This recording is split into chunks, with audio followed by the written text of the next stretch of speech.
I'm here today to ask you to think about runaway population growth as a key part of the growing human footprint on our oceans. You might consider those two topics an odd combination. Certainly, no one really talks about the fate of our oceans in terms of the explosive growth in our human population. But in writing my recent book, A Planet of 3 Billion, I realized the burden humanity has foisted onto our oceans. Let me explain.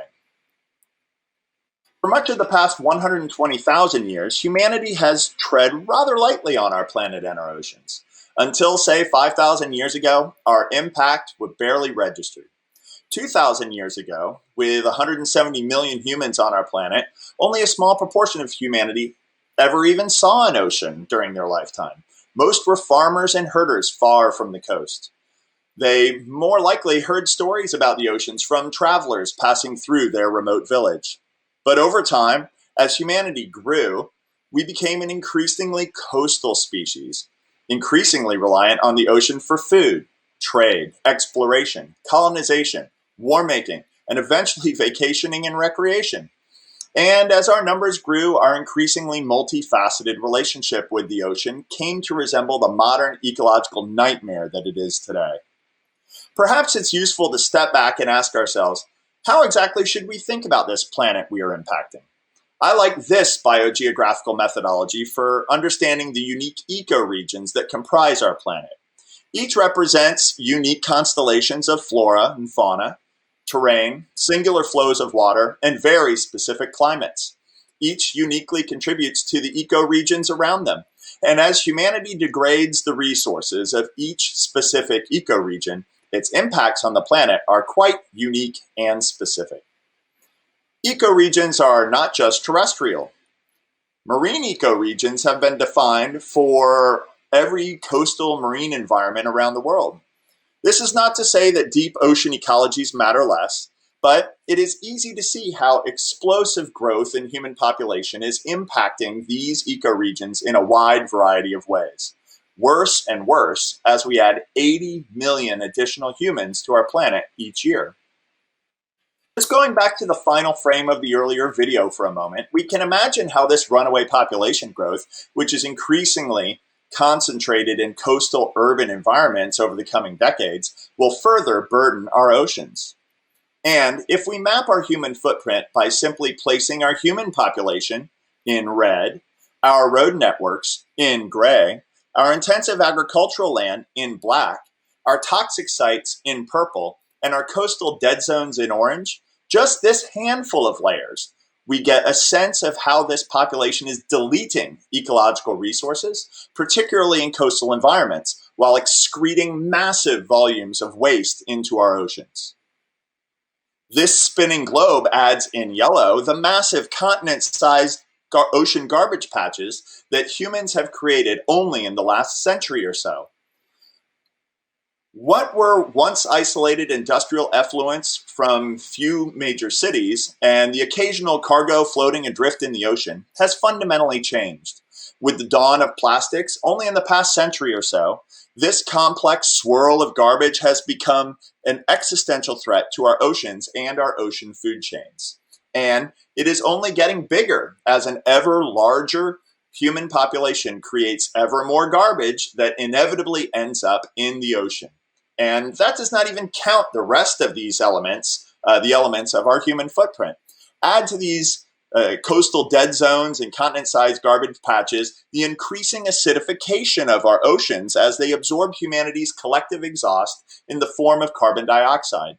Also, we continue whaling at disturbing rates and killing 100 million sharks a year. We spew endocrine disruptors into the ocean, overfishing both illegally and legally, and as we move around our oceans, we help seed invasive species that in turn disrupt and promise to destroy our marine ecosystems. The oceans are dying because humans are killing them, and the rate of ocean die-off is accelerating, as we long ago blew past our planet's ecological carrying capacity. We continue deleting what ecological resources remain. And every day, we further burden the ever-decreasing volume of ecological resources that we still have left with the weight of humanity's persistent accumulating wastes. That's right, the oceans are dying because the humans are killing them. The ecological debt we've accumulated deepens every day and will take generations to pay down even after we bring the global population down to our planet's actual carrying capacity. Yet, runaway population growth continues every day. To be clear, each additional human means more burden on our oceans as we add more than 80 million humans to our planet each year. 80 million! Indeed, less consumption and more sustainable behaviors could help, and indeed, rich countries are disproportionately contributing to the death of the oceans. But the explosion in the size of the global middle class over the coming decades looms large in our ecological future.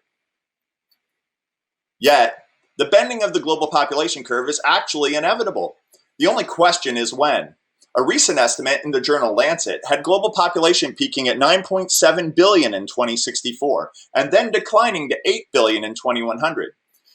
That will mean adding as many as 2 billion more people than today, all placing additional burdens on our ocean.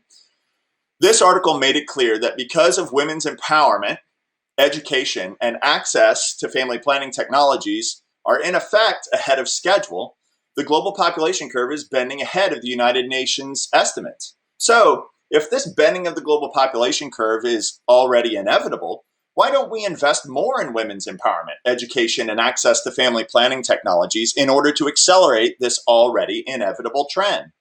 Of course, women's empowerment is a good in and of itself and should be advanced in its own right. But apparently, it's also the key to unlocking a more sustainable future for our oceans and our planet. There are tons of things we can do to help humanity be less destructive on our oceans.